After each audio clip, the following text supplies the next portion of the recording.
Bismillahirrahmanirrahim. Assalamualaikum warahmatullahi wabarakatuh. Alhamdulillahirabbil alamin wa bihi nasta'inu ala umuri dunya waddin. Asyhadu an la ilaha illallah wahdahu la syarika lah wa asyhadu anna Muhammadan abduhu wa rasuluhu wa la nabiyya ba'dah. Allahumma shalli wa sallim ala nabiyyina Muhammadin wa alihi wa sahbihi wasallam. Allahumma subhanaka la ilma lana illa ma 'allamtana wa 'allimna ma yanfa'una wa zidna ilman. Allahumma rabbana atina fid dunya hasanah wa fil akhirati hasanah wa qina adzabannar. Bapak sekalian mengenai Allah Subhanahu wa taala, kita akan melanjutkan kajian bab tentang syarah makna salat. Dan kita masih di tema tentang keajaiban salat. Keajaiban atau manfaat dan faidah salat. Pertemuan sebelumnya kita menyebutkan beberapa faidah salat. Sudah berapa kemarin ya? Wassalat majlabatul lirizki. Kata Ibnu Qayyim rahimahullah dalam kitab Ta'zim Qadr as-Salah jilid 1 halaman 218 disebutkan bahwa keajaiban dan faidah salat yang pertama adalah majlabatul lirizki. Salat merupakan penarik rizki atau pendatang rizki. Yang kedua, salat adalah penjaga kesehatan. Yang ketiga, salat adalah mencegah penyakit mara bahaya. Yang keempat, mengusir penyakit. Yang kelima, menguatkan hati. Mengusir, mutaridah, mengusir penyakit. Yang kelima adalah menguatkan jiwa. Yang keenam mencerahkan wajah. Yang ketujuh membahagiakan nafs, membahagiakan hati atau jiwa. Yang kedelapan mudhibatul lil kasal, menjauhkan orang dari sifat malas.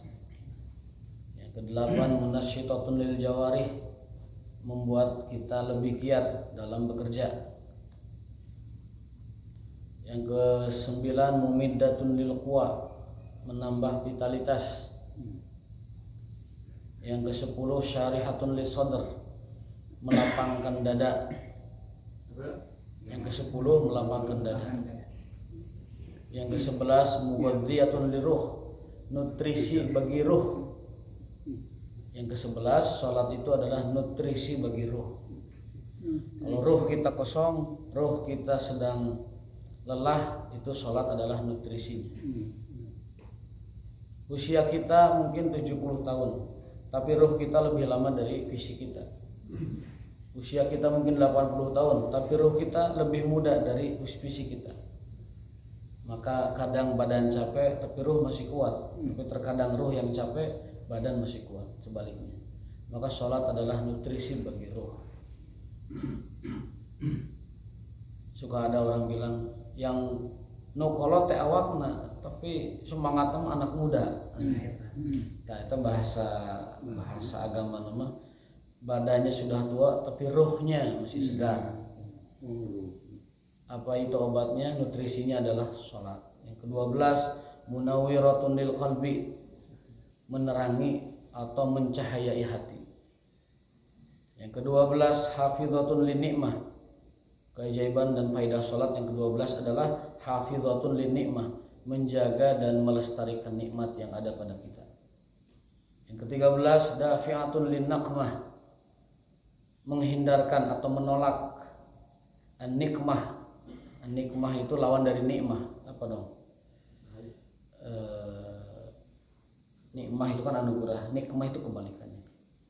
Ya, menghindarkan, menjauhkan orang dari nikmah, dari kemurkaan lah.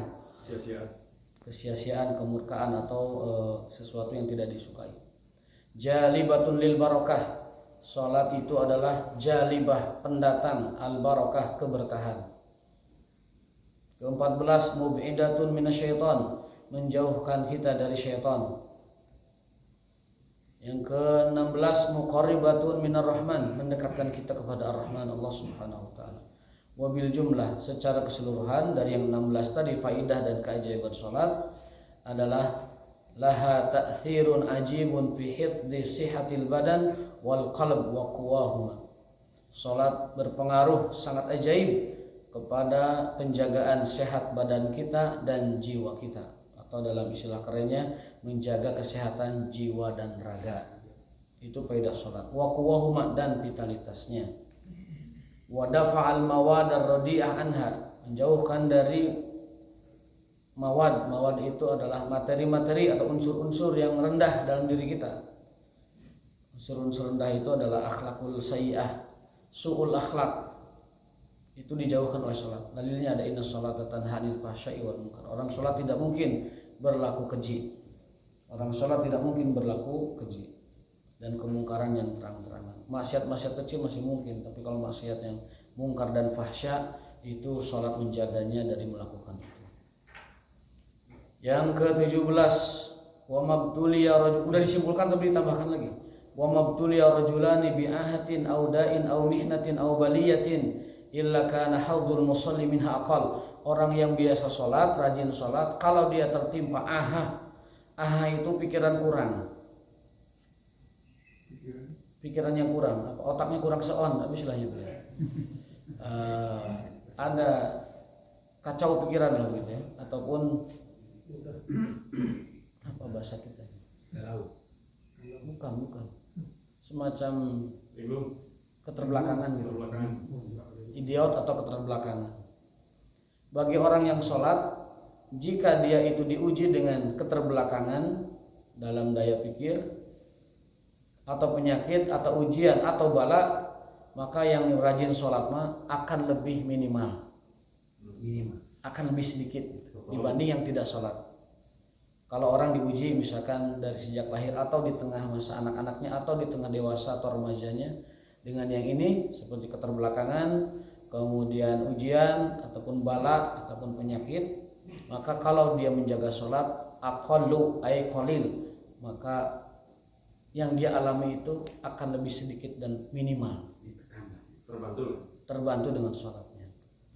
Yang ke-18, wa aqibatuhu aslam, dan selain terbantu dengan sholatnya itu aslam, ujungnya itu akan indah, akan selamat. Aslam, aqibatuhu aslam, ujungnya itu akan selamat.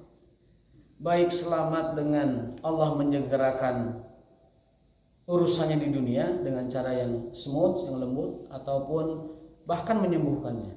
Dua-duanya itu adalah akhir yang baik.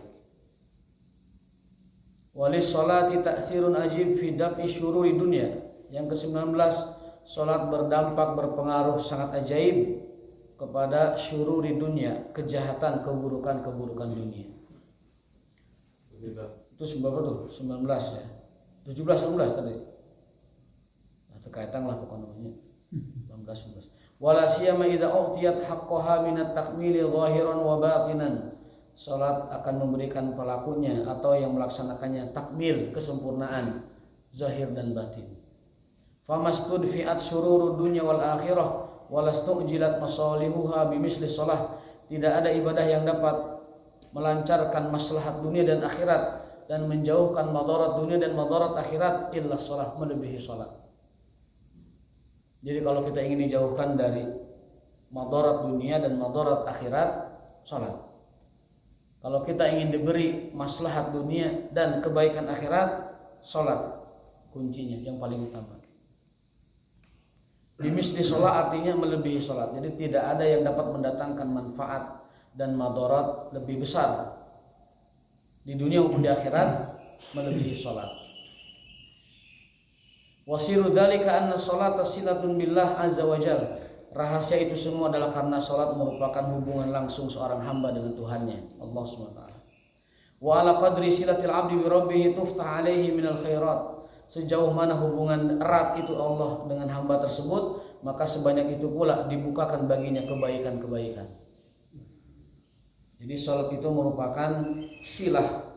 Silah itu kalau kita punya tali ya, atau kabel ya, itu yang menghubungkan casan kita dengan colokan itu kan ada terminal ya, waslah bahasa Arabnya. Nah itulah salat seperti itu. Salat itu merupakan tali penghubung silah terminal kita dengan Allah Subhanahu wa taala. Sejauh apa terminal itu kuat dan kokoh, maka sebanyak itu pula pintu-pintu kebaikan dibukakan oleh Allah Subhanahu wa taala. Wa taqta'anhum minasyurur, dan sejauh itu pula keburukan-keburukan dunia dan asbab-asbabnya dijauhkan oleh Allah Subhanahu wa taala. Jadi orang yang menjaga salatnya bukan hanya Allah jauhkan dari keburukan, tapi asbab keburukan pun dijauhkan. Ada kejadian, ada sebab kejadian. Nah, orang yang rajin sholat, menjaga sholatnya, keburukannya dijauhkan, asbab keburukan juga dijauhkan. Ab'adallahu minasyururi wa asbabiha wa tafidu alaihi mawadat taufik min rabbih. Yang ke-20, sholat juga mendatangkan taufik dari Allah Subhanahu wa taala. Semakin orang menjaga sholat, semakin nambah imannya. Semakin sholat yang tidak dijaga, maka imannya pun semakin merosot. Jadidu imanakum bisolah, jadidu imanakum bila ilaha illallah. Itu adalah perintah dalam agama kita. Perbaharui iman kalian senantiasa dengan la ilaha illallah, perbaharui iman kalian senantiasa dengan as-salah. Wal afiyati wasihah. Yang ke-21, sholat diantara keajaibannya adalah mendatangkan afiat dan kesehatan. Wal ghanimah wal ghina, salat juga mendatangkan keuntungan dan kekayaan. Warahatun wan naim, warahah istirahatnya badan jiwa raga ya, wan naim, dan nikmat-nikmat Allah Subhanahu wa taala. Wal afrah wal nasarat, keceriaan dan kebahagiaan, nasarat kebahagiaan. Kulluha muhdiratun ladai, kulluha muhdaratun ladai, semuanya dihadirkan dan didatangkan oleh Allah dengan perantaraan sholat. Semua yang tadi disebutkan 21 faidah itu dihadirkan oleh Allah Ta'ala ke dunia bagi orang yang menjaga dan menjadikan sholat sebagai penolongnya. Wa musari'atun ilaihi, dan menyegerakan semua faidah itu adalah dengan sholat. Silahkan dibuka dalam kitab Ta'zim Qadra Shalah, juga oleh Ibnu Qayyim ditulis di dalam kitab Zadul Ma'ad. Tapi kita belum sampai ke situ babnya. Jilid 4 halaman 304. Jadi kita masih jilid 1 Zadul Ma'adnya. Ada 4 Zadul Ma'ad teh. Nah, iya terdapatnya di jilid ke-4-nya 5 tahun deui lah. Pami masih salabar, pami masih jumenang araya walatra di alam dunia, masih dipaparin yuswa sareng kabarokahan Allah Subhanahu wa taala. Sebaik-baik manusia adalah man tala umruhu, yang panjang umurnya, wa hasuna amaluhu, dan amalnya saleh. Sebaik-baik orang, khairun nas, kata Rasulullah SAW, adalah orang yang panjang usianya dan baik amalnya. Mudah-mudahan dengan talabul ilmi kita dapat meraih keberkahan Allah Subhanahu wa taala. Amin ya rabbal alamin. Berikutnya, inna min afdali ma yaltaju ilaihi al-mar'u min al-a'mali alladhi idza khashiya syada'id. Di antara yang paling afdal dalam cara kita menjauhkan dari syada'id, kesusahan-kesusahan, kesulitan-kesulitan, syada'id dari syiddah, syadid. Syadid itu sesuatu yang mengekang kita, yang menyulitkan, yang menyukarkan dalam kehidupan, itu dapat dilonggarkan oleh sholat. Jadi sholat itu fungsi dan faidah serta keajaibannya adalah apa tadi? Melonggarkan dan melepaskan syadaid. Bukan syadid saja, bukan satu kesulitan, tapi syadaid, berbagai kesulitan. Kadang kita rapat berhari-hari nggak nemu solusi. Sholat 2 rakaat, oh iya solusinya. Tiba-tiba di dalam sujud kita ada inspirasi, ini solusinya begini. Nyari kunci berminggu-minggu tegapan, oh ini Kantun di Citambur. Nah itu sholat itu melepas dan melonggarkan syadaid, sesuatu yang mencengkram dan menyulitkan kita. Wal mubadaratu ila shalah wal mubadara ila shalah min amsilatil iltija ila shalah. Di antara tanda kita ini pasrah dan kembali kepada Allah adalah dengan mubadarah. Mubadarah itu kita termobilisasi diri kita untuk sholat. Jadi orang yang jiwanya itu mobilize untuk sholat, itu tanda bahwa dia itu benar-benar orang yang dalam segala halnya iltija, kembali kepada Allah Subhanahu wa taala. Jadi ciri orang yang mengembalikan semua urusan kepada Allah itu mubadarahnya, mobilisasi ke salatnya itu cepat. Itu ciri bahwa orang itu dalam segala halnya iltija, mengembalikan urusan kepada Allah Subhanahu wa taala inda syada'id, dalam kesukaran-kesukarannya. Ma jaa fi qissati Ibrahim alaihissalam ma'al maliki taghiyah. Ada satu hadis sahih riwayat Abu Hurairah dalam Sahih Bukhari nomor 3358. Ini kisah tentang Nabi Ibrahim dan istrinya Sarah alaihissalam, Ibrahim alaihissalam. Sarah itu adalah wanita tercantik di muka bumi. Sarah. Biasanya nama Sarah itu cantik-cantik memang. Nah, karena Sarah itu wanita tercantik di dunia, suatu hari raja menginginkannya. Saya bacakan hadisnya. Fa'an Abi Hurairah, dari Abu Hurairah radhiyallahu taala, ini keajaiban salatnya. Abu Hurairah radhiyallahu taala anhu menceritakan, lam yakdzib Ibrahim illa fi salas. Nabi Ibrahim tidak pernah berdusta dalam seusia hidupnya kecuali 3 kali. Nabi Ibrahim hanya berdusta dalam hidup 3 kali. Urang mah sapoe 3 kali teh. Ngawadulan anu di imah. Ngawadulan anu di kantor. Tapi Nabi Ibrahim seumur hidupnya hanya berdusta 3 kali. Salasa kadibat atau salasa kadabat, boleh dibaca kadibat dan kadabat. Sintaini minhunna fi dzatillah qauluhu. Yang pertama, beliau mengatakan kepada orang yang menuduhnya menghancurkan batu-batu berhala, ketika ditanya, Ibrahim, kemana kamu di hari raya? Kan hari penghancuran berhala itu kan hari raya itu. Orang-orang lagi sibuk dengan kegiatan masing-masing. Ibrahim nyelecap, nyamuni dicacagan kita berhala. Ditanya, Ibrahim, hari raya kamu kemana? Kok nggak ikut kita rame-rame? Ini sakim, punten abi teh gering, gitu. Eta pertama bohongnya Ibrahim, gering punten. Ya sebenarnya mungkin nggak bohong-bohong amat, tapi mungkin ada sakit sedikit, tapi itu dijadikan alasan. Tapi tetap itu kategorinya bohong. Ini sakim itu terjadi ketika ini ada ceritanya. Waktu perayaan hari raya orang-orang kafir saat itu, kalau kitanya idnya lah hari raya ya. Yang harinya cek berhala itu kan? Iya hari itu. Kan didakwa Ibrahim kan oleh seorang raja yang zalim, tapi bukan Raja Namrud itu ternyata. Itu namanya Raja Tutis. Raja Babilonia, tapi Raja Tutis namanya, bukan Raja Namrud. Kalau Namrud itu memang super gengnya raja itu, Namrud. Penguasa muka bumi. Kata Rasulullah, di dunia ini yang pernah menguasai muka bumi cuma 4 orang. Mulukul ardi arba'atun. Penguasa-penguasa bumi itu hanya 4 orang. Yang kafir 2, yang muslim 2. Yang kafir itu Namrud dan Bukhtansor. Bukhtansor itu Nebukadnezar. Dan 2 muslim itu Sulaiman alaihissalam dan Zulkarnain. Jadi penguasa-penguasa bumi itu 4 orang. Muslim 2, iman 2, maksudnya Zulkarnain dan Sulaiman. Kafir 2, Namrud dan Bukhtansor. Apa? Ya? Firaun nggak masuk. Firaun nggak masuk. Kalau dibanding Namrud, Firaun masih ya adik kelas lah. Junior. On sini on gitu. Berarti di orang gitu. Tapi Mulukul Ardi itu Namrud. Nah, kejadian ini raja lokal berarti ya, Malikut Toghiyah di Babylon, namanya Raja Tutis. Al-Malik Tutis ya, bukan Namrud.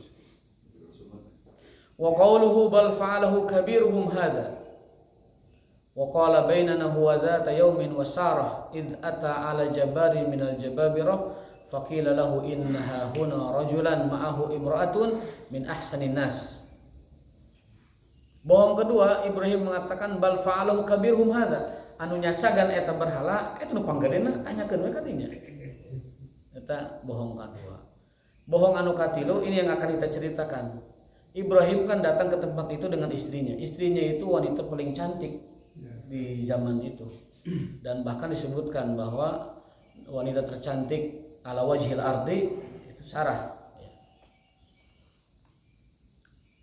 Raja tersebut menginginkan siapa wanita yang dibawa oleh pemuda Ibrahim itu. Ibrahim Tutis, yang tanya Tutis. Ibrahim mengatakan ukhti, ini saudara saya. Ibrahim pasti punya tujuan kenapa mengakukan istrinya saudaranya. Ada maksud pasti. Ya. Fa'atasarah, lalu si raja itu suatu saat menginginkan lewat ajudannya panggil itu saudarinya Ibrahim. Adiknya Ibrahim suruh sini. Gitu kan. Bahasa orang raja mah bebas, Pak. Tinggal nyuruh mencesnek suruh tak disuruh. Raja mah bebas manggil sawe gampang. Eta tah ketum saya suruh kadi. Jadi eta naon ketua partai anu sina kadi. Jadi raja mah bebas. Ketika dipanggil ditanyalah Ibrahim sebelumnya ya bahwa itu Sarah saudarinya. Kemudian dia dengan ajudan meminta Sarah didatangkan. Qala ya Sarah, laisa ala wajhil ardi mu'min ghairu. Ibrahim memberitahu Sarah, wahai istriku, mohon maaf ya, tadi saya menyebut kamu saudariku. Ini semata-mata maksud tertentu. Dan ukhti yang saya maksud adalah ukhti fil akidah. Nah ini.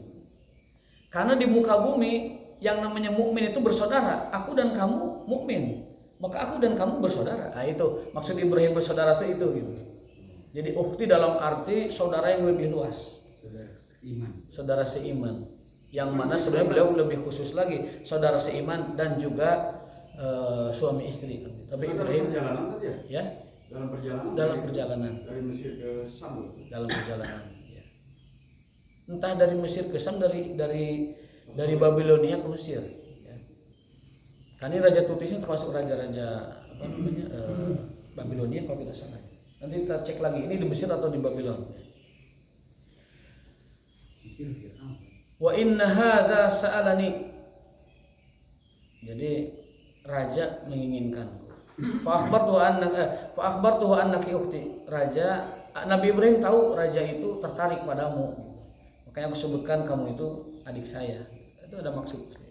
Fala tukadzibini. Ya Sarah, wahai Sarah, jangan kau bilang aku pendusta ya. Tadi aku ada maksud. Farsala ilaiha falamma dakhalat alaihi dhahaba yatanawaluha biyadihi. Dibawakanlah Sarah itu kepada raja tersebut. Si raja yuridu ingin yatanawaluha, meraih, menyentuh Sarah. Cepeng gitu. Kan gelis. Biyadihi dengan tangannya. Pak Ukhida tiba-tiba Malik tangannya. Tenang Malik teh. Pitas. Keseleo Pak Ukhida seperti ada yang narik ngambil. Pak Ukhida pakai sigoh majhul ya. Faqala id'illah li, sampai raja itu mengatakan karena tangannya itu terkeseleo, dia mintalah Tuhanmu agar aku dikembalikan tangannya. Dikembalikan. Wala adurki fada'itillah fa'utliqa summa yatanawala saniyah. Kedua kali enggak kapok-kapok si raja itu, meraih lagi Sarah. Kemudian tiba-tiba ada yang narik lagi, keseleo lagi. Mislaha wa asyadda, bahkan lebih keras. Itu tarikan dari tadi yang malaikat itu.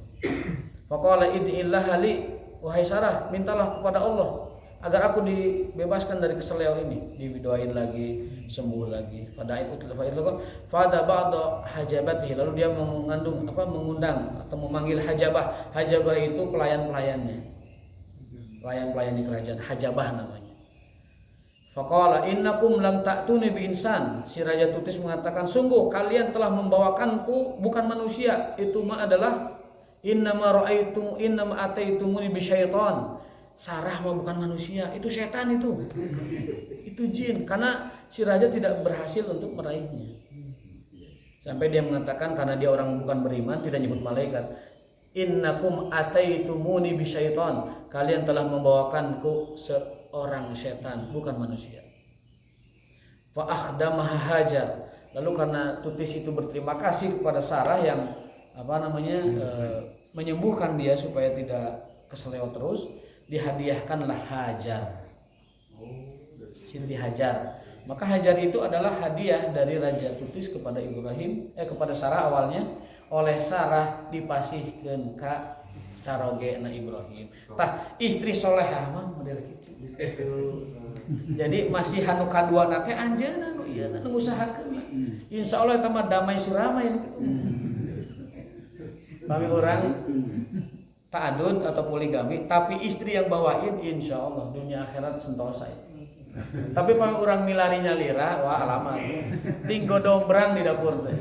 Piringnya, gelasnya, sendok, ting ketoprak semuanya. Ibrahim oleh istrinya dicarikan, bukan dicarikan, disuguhkan begitu ya.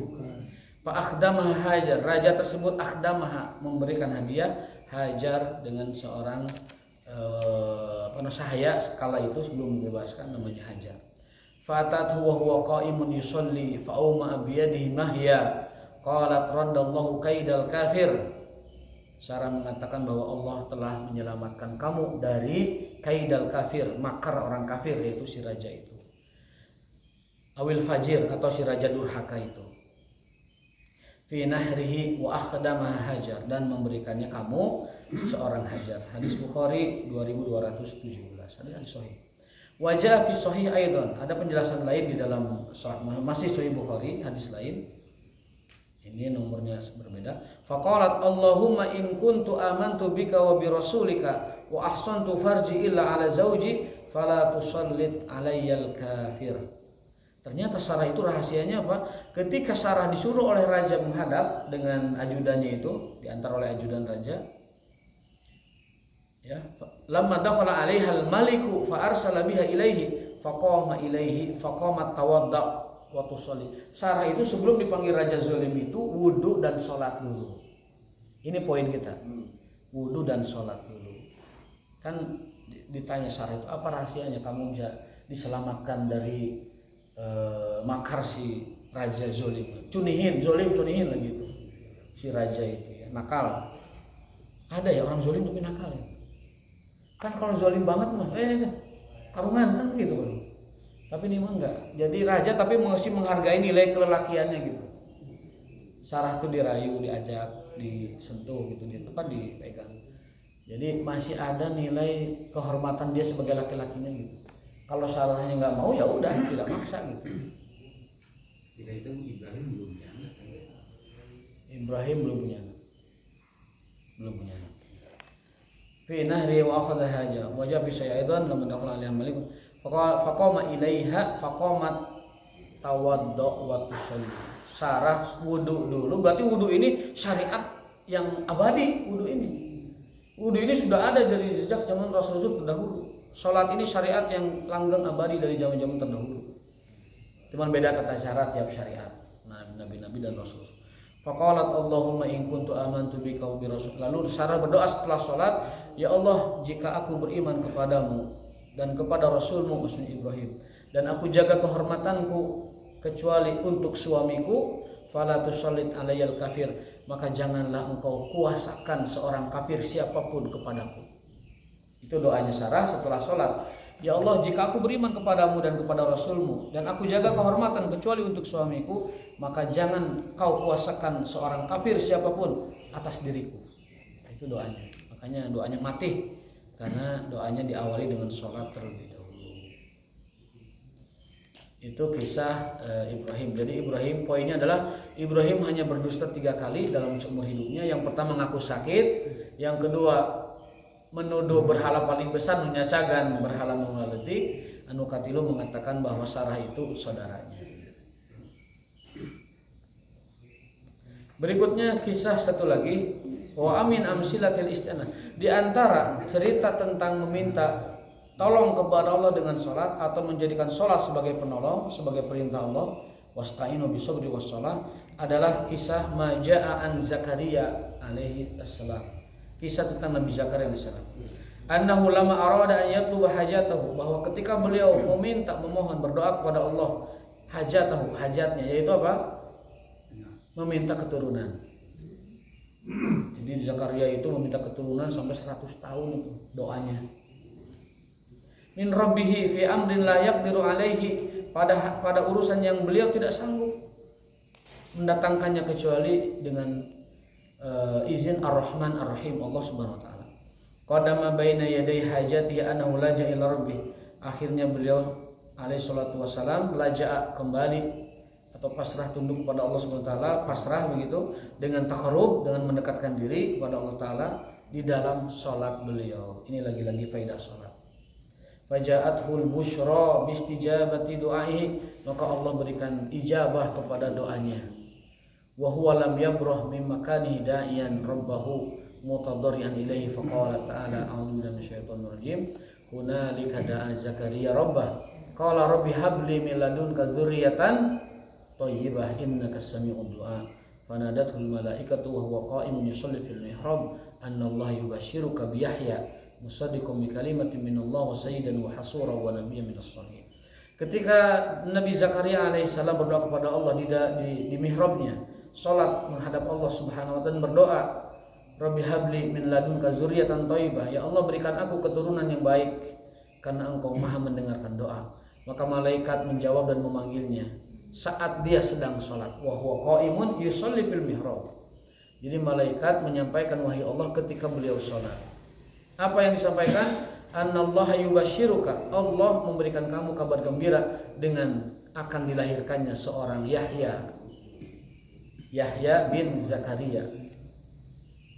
Yahya ini kalau dalam bahasa Bible itu apa? Yohana ya? Yohana betul ya? Yohana. Yahya. Yohanes. Ayo Yohanes. Seperti Isa dalam bahasa Romawi kan Yesus. Bahasa Ibrani Isa. Bahasa Arab juga ngambil dari Ibrani sebagaimana turunnya dulu Isa. Nah, Yahya ini adalah Yohanes. Kalau Mata itu ayahnya Nabi Yunus, itu Matius. Yunus bin Mata artinya apa? Yohanna bin Matius dalam bahasa Ibrani. Saya kurang menguasai bahasa itu, tapi ada yang menerangkan pelafalan di setiap bahasa itu berbeda-beda. Itu jadi ketika Nabi Zakaria memohon kepada Allah, lalu Allah balas salatnya itu dengan malaikat datang memberi kabar bahwa wahai Zakaria, bergembiralah, Allah telah memberikan informasi bahwa kamu akan mendapatkan seorang anak namanya Yahya. Musaddiqan bi kalimatin minallah, dia akan menjadi rasul penerus. Wasayyidan, dan menjadi pemuka kaumnya. Apa itu pemuka kaumnya? Pemimpin kaumnya. Wahasuran, dia orang yang menjaga kehormatan. Ada sebuah hadis tentang Yahya ini. Tidak pernah terbersit dalam diri Yahya kemaksiatan sekecil apapun. Sampai Nabi mengatakan tidak ada anak Adam yang bebas dari bersitan keburukan kecuali Yahya. Jadi orang yang tidak pernah terbersit dosa sedikit pun hanya Nabi Yahya alaihissalam. Dengan persaksian Rasulullah SAW.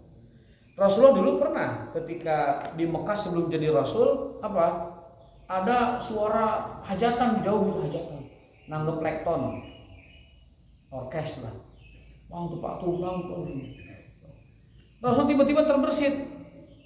Aduh, tersep juga nata. Ramean di ujung jalan, di ujung desa. Tiba-tiba Allah tidurkan. Tidak ada yang bangunkannya kecuali panasnya matahari, berarti berat tidurnya.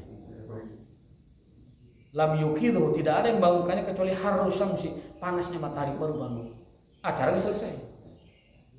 Jam 2-an lah selesai acara.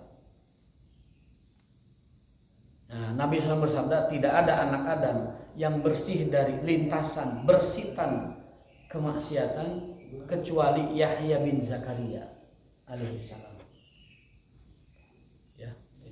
Tapi Yahya itu meninggalnya oleh orang Yahudi dengan bantuan orang Romawi. Dihasut si raja Romawi itu oleh seorang wanita cantik dari kalangan Yahudi. Kamu boleh menikahiku, tapi syaratnya bunuh Yahya. Dipenjit Pak, si raja zolim Romawi itu. Akhirnya Allah menghukum raja itu dengan apa? Si raja itu dipencit ke raja lain, Raja Yuhtansor dari kerajaan lain, dijajah itu kerajaannya dan rajanya dibunuh. Itu balasan Allah bagi orang yang membunuh nabinya. Jadi orang zolim dipencit lagi kudu zolim deui.